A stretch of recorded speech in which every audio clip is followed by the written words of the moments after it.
Part 3. The Old Guard and the New Order. I have never taken an apprentice. I simply never felt compelled to subject another human being to our way of life. I often wonder what motivates other Scythes to do so. For some, it is a form of vanity. Learn from me and be odd because I am so wise. For others, perhaps, it is compensation for not being allowed to have children. Be my son or my daughter for a year and I will give you power over life and death. Yet, for others, I imagine it is to prepare for their own self-cleaning. Be the new me, so that the old me can leave this world satisfied. I suspect, however, if I ever take on an apprentice, it will be for a different reason entirely. From the Gleaning Journal of Honorable Scythe. Chapter 18. Falling Water. At the far eastern edge of mid-America, near the East America border, was a home with a river running beneath it, spilling from its foundations into a waterfall. It was designed by a very well-known Mortal Age architect, Scythe told Citra as he led the way across a footbridge to the front door. The place had fallen into disrepair, as you can imagine. A home such as this couldn't survive without constant attention. It was in a horrible state, and no one cared enough to preserve it.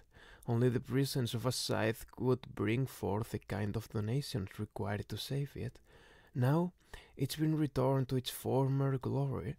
The Scythe opened the door and let Citra step in first. "Welcome to Falling Water," Scythe said. The main floor was a huge open room with a polished stone floor, wooden furniture, a large fireplace, and windows. Lots and lots of windows.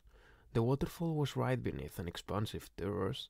The sound of the river running beneath the home and over the falls was a constant but calming white noise. "I've never been in a house with a name," Citra said as she looked around, doing her best to be unimpressed. "But it's a bit much, isn't it? Especially for a Scythe. Aren't you all supposed to live simple lives?" Citra knew such a comment could bring forth the Scythe's temper, but she didn't care. Her presence here meant that Scythe Faraday died for nothing. A beautiful home was no consolation. Scythe did not respond in anger. She just said, "I live here not because of its extravagance, but because my presence here is the only way to preserve it." The decor seemed to be frozen in the 20th century, when the place was built. The only hints of modernization were a few simple computer interfaces in unobtrusive corners. Even the kitchen was a throwback to an earlier time. "Come, I'll show you to your room." They climbed the staircase that was lined on the left by layered sheets of granite and echoed on the right by rows and rows of shelf books. The second floor was the Scythe's bedroom suite. The third floor held a smaller bedroom and a study. The bedroom was simply furnished and, like the rest of the home, had huge windows framed in polished cedar, wrapping around two entire walls. The view of the forest made Citra feel as if she were perched in a treehouse. She liked it, and she hated that she did. "You know that I don't want to be here," Citra said. "At last some honesty from you," Scythe said with the slightest of grins. "And," added Citra, "I know you don't like me, so why did you take me on?" The Scythe looked at her with those cold, inscrutable grey eyes. "Whether or not I like you is irrelevant," she said. "I have my reasons." Then she left Citra alone in her room without as much as a goodbye. Citra didn't remember falling asleep. She hadn't even considered how exhausted she was. She recalled lying down on the comforter, looking out at the trees, listening to the river roaring endlessly below, wondering if the noise would eventually go from soothing to unbearable. And then she opened her eyes to stark incandescence, squinting at Scythe who was standing in the doorway by the light switch. It was dark outside now. Not just dark, but lightless, like space. She could still hear the river, but couldn't see even a hint of the trees. "Did you forget about dinner?" Scythe asked. Scythe rose, ignoring the sudden vertigo when she stood. You could have woken me, Scythe Curie smirked. I thought I just did. Citra made her way down toward the kitchen, but the scythe let her go first, and she couldn't quite remember the way. The house was a maze. She took a few wrong turns, and Scythe Curie didn't correct her. She just waited for Citra to find her way. What, Citra wondered, would this woman want to eat? Would she silently accept anything that Citra prepared? A scythe Faraday had. The thought of the man brought a weight of sorrow chased by anger, but she didn't know who exactly to be angry at, so it just festered. Citra arrived on the main floor, ready to assess the contents of the pantry and refrigerator, but to her surprise, she found the dinner table set for two, and steaming plates of food already there. I had a hankering for Haitian pfeffer, the scythe said. I think you'll like it. I don't even know what Haitian pfeffer is. Best if you don't, Scythe Curie sat down and begged Citra to do the same, but Citra wasn't quite ready, still wondering if this might be the trick. Scythe Curie dug a spoon into the rich stew, but paused when she saw Citra still standing. Are you waiting for a formal invitation? She asked. Citra couldn't tell if she was irritated or amused. I'm an apprentice. Why would you cook for me? I didn't. I cooked for me. Your grumbling stomach just happened to be in the vicinity. Finally, Citra sat and tasted the stew. Flavorful, a little gamey, but not bad. The sweetness of honey-glazed carrots cut the gaminess. The life of a scythe would be dreadful if we didn't allow ourselves the guilty pleasure of a hobby. Mine is cooking. This is good, Citra admitted, then added, Thank you. They ate mostly in silence. Citra felt odd not being of service at the table, so she got up to refill the scythe's glass of water. Scythe Faraday did not have any hobbies, or at least none that he shared with Citra and Rowan. The thought of Rowan made her hand tremble as she poured, and she lost some water on the table. I'm sorry, Scythe Curie. She grabbed her own napkin and blotted the spill before it could spread. You'll need a steadier hand than that if you're going to be a scythe. Again, Citra couldn't tell if she was being serious or sardonic. The woman was even harder for Citra to read than Faraday, and reading people was not her forte by any means. Of course, she never realized that until she spent some time with Rowan, who, in his own unobtrusive way, was a master of observation. Citra had to remind herself that she had other skills, speed and decisiveness of action, coordination. Those things would have to come into play if she was going to... She couldn't finish the thought. Wouldn't allow herself to. The territory where that thought led was still too terrible to consider. In the morning, Scythe Curie made blueberry pancakes, and then they went out cleaning. While Scythe Faraday always reviewed his notes on his chosen subject and used public transportation, Scythe Curie had an old-school sports car that required substantial skill to drive, especially on a winding mountain road. This Porsche was a gift from an antique car dealer, Scythe Curie explained to her. He wanted immunity? Scythe asked, assuming the man's motive. On the contrary, I had just gleaned his father, so he already had immunity. Wait, said Citra. You gleaned his father and he gave you a car? Yes. So he hated his father? No, he loved his father very much. Am I missing something? The road ahead of them straightened out. Scythe Curie shifted gears, and they accelerated. He appreciated the solace I afforded him in the aftermath of the gleaning, she told Citra. True solace can be worth its weight in gold. Still, Citra didn't quite understand, and wouldn't until much later that evening. They went to a town that was hundreds of miles away, arriving around lunchtime. Some scythes prefer big cities, I prefer smaller ones, Scythe Curie said. Towns that perhaps haven't seen a gleaning in over a year. Who are we gleaning? Citra asked as they looked for a parking place, one of the liabilities of taking a car that was off-grid. You'll find out when it's time to know. They parked on a main street, then strolled down the street, which was busy but not bustling. Scythe Curie's leisurely place made Scythe uncomfortable, and she wasn't sure why. Then it occurred to her that when she went gleaning with Scythe Faraday, his focus was always on the destination, and that destination wasn't a place, but a person. The subject, the soul to be gleaned. As awful as that was, it had somehow made Scythe feel more secure. With Scythe Faraday, there was always a tangible end to their endeavor, but nothing about Scythe Curie's manner suggested premeditation at all, and there was a reason for that. "Be a student of observation," Curie told Scythra. "If you want a student of observation, you should have chosen Rowan." Scythe Curie ignored that. "Look at people's faces, their eyes, the way they move. What am I looking for? A sense that they've been here too long, a sense that they're ready to conclude, whether they know it or not. I thought we weren't allowed to discriminate by age. It's not about age, it's about stagnation. Some people grow stagnant before they turn their first corner. For others, it could take hundreds of years." Scythra looked at the people moving around them, all trying to avoid eye contact and get away from the Scythe and her apprentice as quickly as possible, all the while trying not to be obvious about it.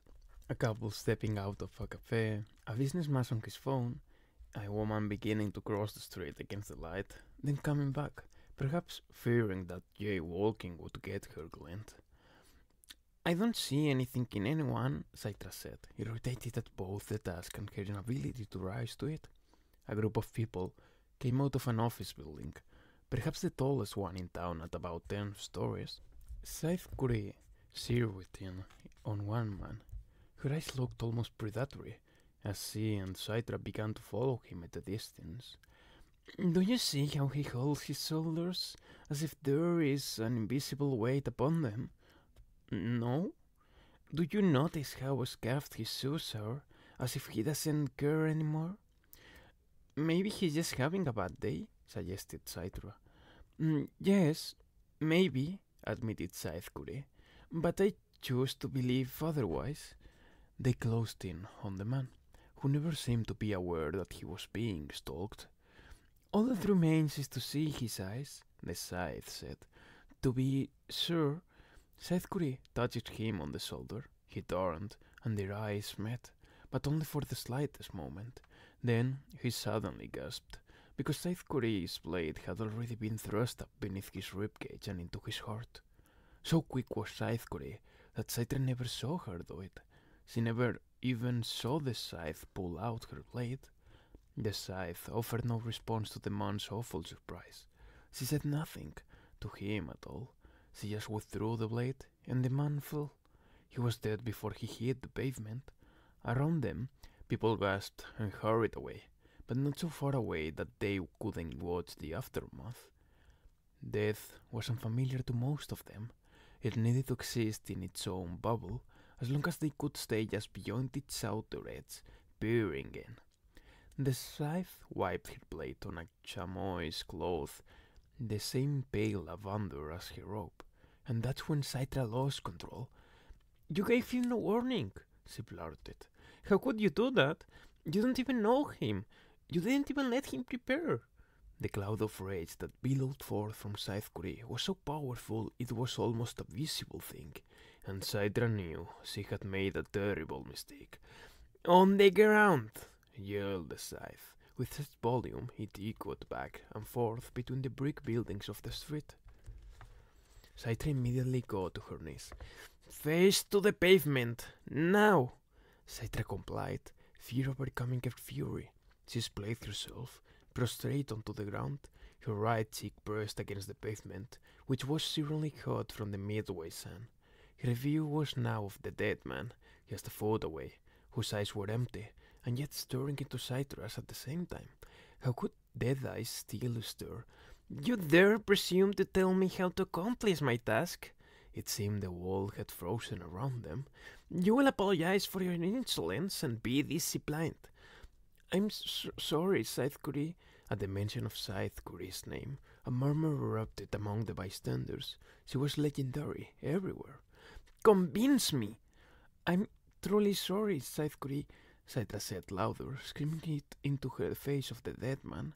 "I will never disrespect you again." "Hmm, Get up."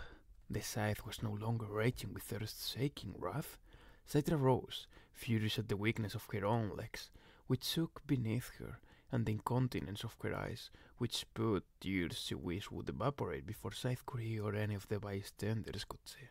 The world-renowned Grand Dame of Death turned to stride away, and Scythe followed in her wake, humbled, hobbled, wishing she could take the Scythe's blade and stab it into the woman's back, and then furious at herself for wishing such a thing.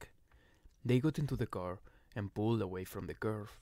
Only when they were about a block away did the Scythe speak to Scythe.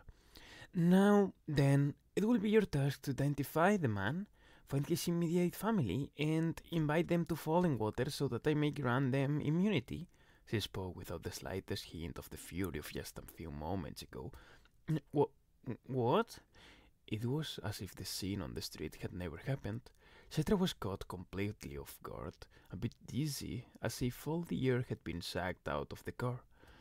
"I have 48 hours to grant them immunity. I'd like them to gather at my home this evening." But back there, when you had me on the ground..." "Yes, and you were so angry," Scythe sighed. "There is an image to uphold, dear," she said. "You defied me in public, so I had no choice but to publicly put you in your place. In the future, you need to hold your opinions until we are alone." "So, you're not angry?" The Scythe considered the question. "I'm annoyed," she said. "But then, I should have warned you what I was about to do. Your response was justified, and so was the consequence I levied." Even at this end of the emotional roller coaster, Scythe had to admit that the Scythe was right. There was a certain amount of decorum required of an apprentice. Another Scythe might have exacted a punishment far worse. They circled back, and Scythe Curry led Scythe off on a side street just a block from where the gleaning had occurred. She would have an hour to find the family and extend them the invitation. "And if he leaves alone, both our jobs will be easy today," the Scythe said. Scythe wondered what about gleaning could possibly be easy. The man's name was Barton Breen. He had turned the corner many times, had fathered more than 20 children over the years, some of whom were now over a century old themselves. His current household consisted of his most recent wife and his 3 youngest children. These were the ones who would receive immunity from gleaning for 1 year. "What if they don't come?" Scythe asked Scythe Curry on the way home. "They always come," the Scythe told her, and she was right. They arrived a little after 8 in the evening, somber and self-soaked. Scythe Curry had them kneel right at the door to kiss her ring, granting them immunity. Then she and Scythe served them dinner, which the Scythe had prepared. Comfort food, pot roast, green beans, and garlic mashed potatoes. Clearly the family had no appetite, but they ate out of obligation. "Tell me about your husband," Scythe Curry asked, her voice gentle and sincere. The one was reluctant to say much at first, but soon she couldn't stop telling the tale of her husband's life. Soon the kids joined in with their memories. The man quickly went from an anonymous subject on the street to an individual whose life even Scythe now missed, although she had never known him. And Scythe Curry listened, truly listened, as if she were intent on memorizing everything they said. More than once her eyes moistened, reflecting the tears of the family. And then the Scythe did the oddest thing. She produced from her robe the blade that had taken the man's life, and set it down on the table. "You may take my life if you like," she told the woman. The woman just stared at her, not understanding. "It's only fair," the Scythe said. "I've taken away your husband, robbed your children of their father. You must despise me for it." The woman looked to Scythe, as if she might know what to do, but Scythe only shrugged, equally surprised by the offer. But attacking a Scythe is punishable by gleaning." "Not if you have the Scythe's permission. Besides, you've already received immunity. I promise there will be no retribution." The knife lay on the table between them, and Scythe suddenly felt like the pedestrians at the glen, frozen just on the other side of some unthinkable event horizon. Scythe smiled at the woman with genuine warmth. "It's all right. If you strike me down, my apprentice will simply bring me to the nearest revival center, and in a day or two I'll be as good as new." The woman contemplated the blade. The children contemplated their mother. Finally, the woman said, "No, that won't be necessary." Scythe removed the blade from sight. "Well, in that case, on to dessert." And the family devoured the chocolate cake with a passion they hadn't shown for the rest of the meal, as if a great pall had been lifted. After they were gone, Scythe helped Citra with the dishes. "When you're a Scythe," she told Citra, "I'm sure you won't do things my way. You won't do things the way Scythe Faraday did, either. You'll find your own path. It may not bring you redemption, it might not even bring you peace, but it will keep you from despising yourself." Then Citra asked a question she had asked before, but this time she suspected she might get an answer. "Why did you take me on, Your Honor?" The Scythe was at this. Citra tried it, and finally Scythe said the oddest thing. "Have you ever heard of a sport called cockfighting?" Citra shook her head. "Back in the Mortal Age, Ensabories would take two roosters, put them in a small arena, and watch them battle to the death, wagering on the outcome." "That was legal?" "No, but people did it anyway. Life before the Thunderhead was a blend of bizarre atrocities. You weren't told this, but Scythe Goddard had offered to take both you and Rowan on." "He offered to take both of us?" "Yes, and I knew it would be only so he could pit the two of you against each other day after day for his own amusement, like a cockfight. So I intervened and offered to take you, in order to spare you both Scythe Goddard's bloody arena." Citra nodded in understanding. She chose not to point out that they hadn't been spared the arena at all. They were still facing a mortal struggle. Nothing could change that. She tried to imagine what it might have been like had Scythe not stepped forward. The thought of not being separated from Rowan was tempered by the knowledge of whose hand they'd been under. She didn't even want to imagine how he was faring with Goddard. As this had turned into an evening of answers, Citra dared to ask the question she had asked so inappropriately on the street, before the man's body had even gone cold. "Why did you clean that man today without warning? Didn't he deserve at least a moment of understanding before your blade?" This time, Scythe was not offended by the question. "Every Scythe has his or her method. That happens to be mine. In the age of mortality, death would often come with no warning. It is our task to mimic what we've stolen from nature, and so that is the face of death I've chosen to recreate. My cleanings are always instantaneous and always public, lest people forget what we do and why we must do it." "But what happened to the Scythe who cleaned the president, the hero who went after corporate corruption that not even the Thunderhead could root? I thought the Grand Dame of Death would always clean with greater purpose." A shadow seemed to pass over Scythe face, a ghost of some sorrow Citra couldn't even guess at. "You thought wrong." If you've ever studied Mortal Age cartoons, you'll remember this one. A coyote was always plotting the demise of a smirking long-necked bird. The coyote never succeeded. Instead, his plans always backfired. He would blow up, or get shot, or splat from a ridiculous height. And it was funny, because no matter how deadly his failure, he was always back in the next scene, as if there were a revival center just beyond the edge of the animation cell. I've seen human foibles that have resulted in temporary maiming or momentary loss of life.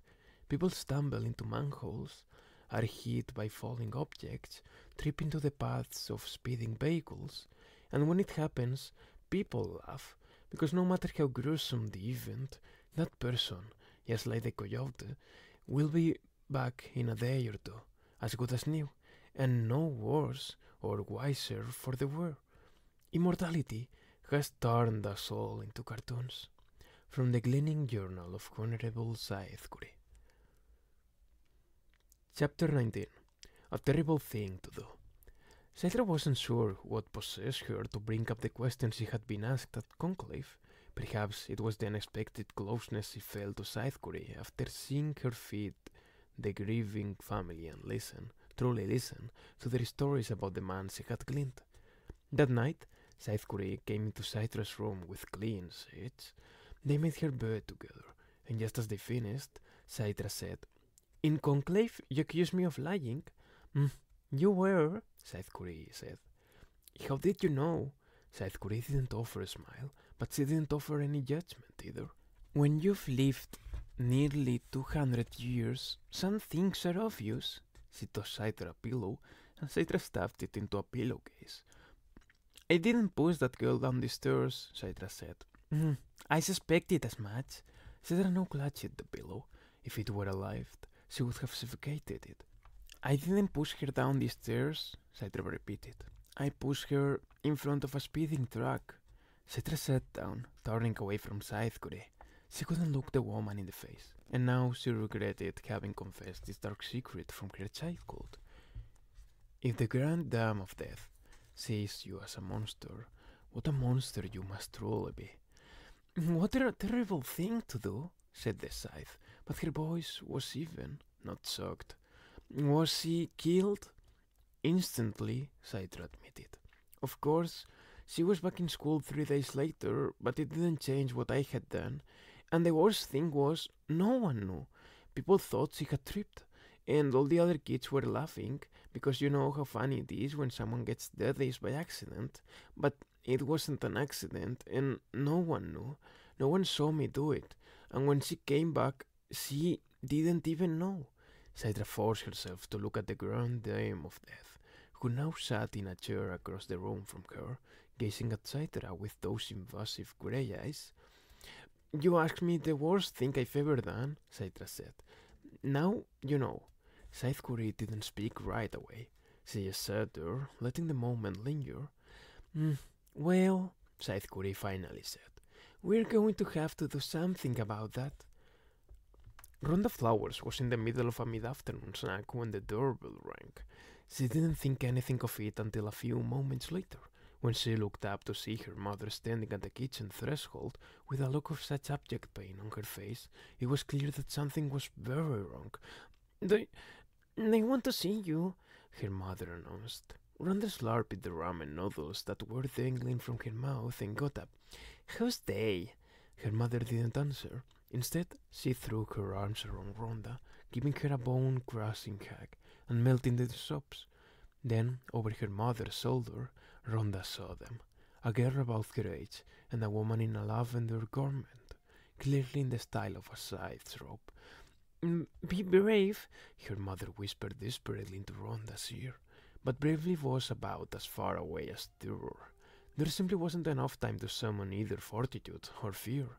All Rhonda felt was a sudden tingling in her extremities and a dreamy disconnect, as if she were watching a scene from someone else's life. She left her mother and moved toward the door, where the two figures waited. You want to see me?" The Scythe, a woman with silky silver hair and a steely gaze, smiled. Rhonda never considered that a Scythe might smile. On the rare occasions she had encountered them, they always seemed so somber. "I don't, but my apprentice does," the woman said, indicating the girl, but Rhonda couldn't take her eyes off the Scythe. "Your apprentice is going to glean me?" "We're not here for the gleaning," said the girl. Only after hearing that did the terror Rhonda should have felt finally blossom. Her eyes filled with tears that she quickly wiped away as relief followed on terror's tail. "You could have told my mother that." She turned and called to her mother. "It's okay. They're not here to glean." Then she stepped outside, pulling the door close behind her, knowing if she didn't, her mother would eavesdrop on whatever this was about. She had heard that traveling Scythes would show up at people's doors, asking for shelter and food for the night, or sometimes They needed information from people for reasons she could only guess at, but why would they specifically want to speak to her?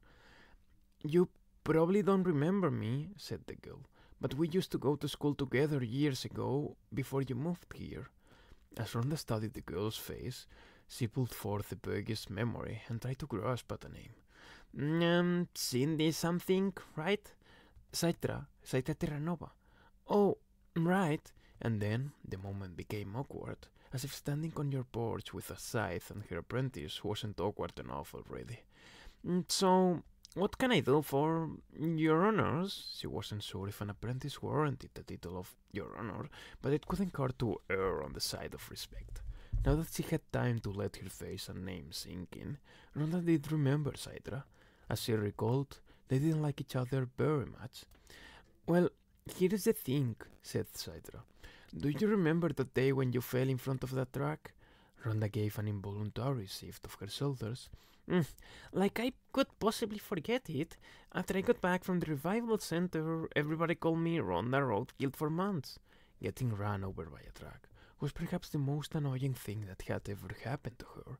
She was dirty for 3 whole days, and ended up missing every last performance of her dance recital. The other girls said they did fine without her, which just made it worse. The only good thing about it was the food at the revival center on the day she regained consciousness. They had the best homemade ice cream, so good that she once splatted just to get another taste of it. But, of course, left it to her parents to send her to a cheap revival center with sake food. "So, you were there when it happened?"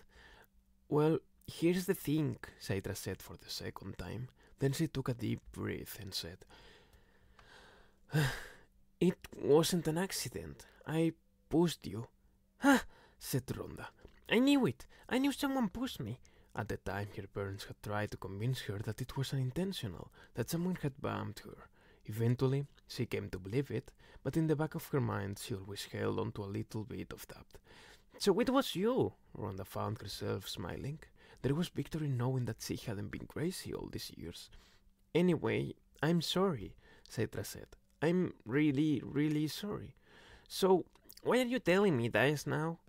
"Well, here's the thing," Scythe repeated, like it was a nervous tick. "Being a Scythe's apprentice means I have to make amends for my past bad choices, and so I want to give you the chance to do the same thing to me." She cleared her throat. "I want you to push me in front of a truck." Rhonda guffawed at the suggestion. She didn't mean to. It just came out. "Really? You want me to throw you in front of a speeding truck?" "Yes." "Right now?" "Yes." "And your Scythe is okay with that?" The Scythe nodded. "I support Scythe entirely." Rhonda considered the proposal. She supposed she could. How many times had there been someone in her life she wanted to dispose of, even just temporarily? Just last year, she had come remarkably close to accidentally electrocuting her lab partner in science because he was such an ass. But in the end, she realized that he'd get a few days vacation and she'd have to finish the lab alone. The situation was different. It was a free revenge ticket. The question was, how badly did she want revenge? "Listen, it's tempting and all," said Rhonda, "but I've got homework and dance class later." "So, you don't want to?" "It's not that I don't want to, I'm just busy today. Can I throw you under a truck some other time?" Scythe hesitated. "Okay. Or better yet, maybe you can just take me out to lunch or something." "Okay. Just next time, please give us some warning so you don't freak out my mother." Then she said goodbye, stepped inside, and closed the door. "How bizarre," said Rhonda. "What was all that all about?" her mother asked. And since she didn't want to get into it, Rhonda said, "Nothing important," which irritated her mother, just as it was intended to. Then she went back to the kitchen, where she found her ramen had gotten cold. Great. Scythe felt both relieved and humiliated at once. For years, she had held on to this secret crime. Her gripe with Rhonda had been pity, as most childhood resentments are. It was the way Rhonda always spoke of her dancing as if she were the most talented ballerina in the world. Scythe was in the same dance class, back in that magical childhood time when little girls nurtured the delusion that they were as graceful as they were cute. Rhonda had led the pack in disabusing Scythe of that delusion through eyeball rolls and exasperated exhales each time Scythe took an imperfect step. The pose wasn't premeditated, it was a crime of opportunity, and that one act had cast a shadow over Scythe that she hadn't even realized until she faced the girl today. And Rhonda didn't even care. It was water under a very old bridge. Scythe felt stupid about the whole thing now. You realize that in Age of Mortality you would have been treated much differently, said Scythe, who didn't look at her as she spoke. She never looked away from the road when she was driving. Scythe was still getting used to the odd a bit. How strange to actually have to see the path of your journey in order to make it. If it was the Age of Mortality, I wouldn't have done it, Scythe told her with confidence, because I know she wouldn't be back. Pushing her then would have been more like gleaning. They had a word for it. Murder. Scythe chuckled at the archaic word. That's funny, like a bunch of crows. I'm sure it wasn't funny at the time. She did a quick maneuver to avoid a squirrel on the winding road. Then Scythe took a rare moment to glance over at Scythe when the road ahead straightened. So now the penance you've given yourself is to be a Scythe, forever doomed to take lives as punishment for that one childhood act. I didn't give it to myself. Didn't you? Scythe opened her mouth to answer, but then stopped. Because what if Scythe was right? What if, deep down, Scythe had accepted the apprenticeship with Scythe Faraday to punish herself from the crime only she cared about? If so, it was an unusually harsh judgment. Had she been caught, or had she confessed, her punishment would have been a short suspension from school, at most, plus a fine for her parents and a stern reprimand. It would even have had an upside. Her schoolmates would have been afraid to cross her. The difference between you and most other people, Scythe, is that another person would not have cared once that girl was revived. They would have simply forgotten about it. Scythe Faraday saw something in you when he chose you, perhaps the weight of your conscience. And then she added, it was that same weight that let me know you were lying in conclave. I'm actually surprised the Thunderhead didn't see me push her, Scythe said offhandedly. Then the Scythe said something that began a chain reaction in Scythe's mind that changed everything. I'm sure it did, she said. The Thunderhead sees just about everything, what with cameras everywhere, but it also decides what infractions are worth the effort to address and which ones are not. The Thunderhead sees just about everything. It had a record of practically every human interaction since the moment it became aware, but unlike in mortal days, that knowledge was never abused. Before the Thunderhead achieved consciousness, when it was merely known as the Cloud, criminals, and even public agencies, would find ways into people's private doings, against the law, and exploit that information. Every school child knew of the information abuses that nearly brought down civilization before the Thunderhead condensed into power. Since that time, there had not been a single breach of personal information. People waited for it. People prophesied doom at the hands of a soulless machine, but apparently the machine had a purer soul than any human. It watched the world from millions of eyes, listened from millions of ears. It either acted or chose not to act on the countless things it perceived, which meant that somewhere in its memory lurked a record of Scythe Faraday's movements on the day his life ended. Scythe knew it was probably a pointless endeavor to track those movements, but what if Faraday's demise was not an act of self-cleaning at all? What if he was pushed, just as Scythe had pushed Rhonda all those years ago? But this wouldn't have been a childish crime of the moment. It would have been cruelly premeditated. What if Faraday's death was, to use the word Scythe had taught her, murder? As a young man, I marveled at the stupidity and hypocrisy of the mortal age. In those days, the purposeful act of ending human life was considered the most heinous of crimes. How ridiculous! I know how hard it is to imagine that what is now humanity's highest calling was once considered a crime. How small-minded and hypocritical mortal man was. For even as they despised the wonders of life, they loved nature, which in those days took every human life ever conceived.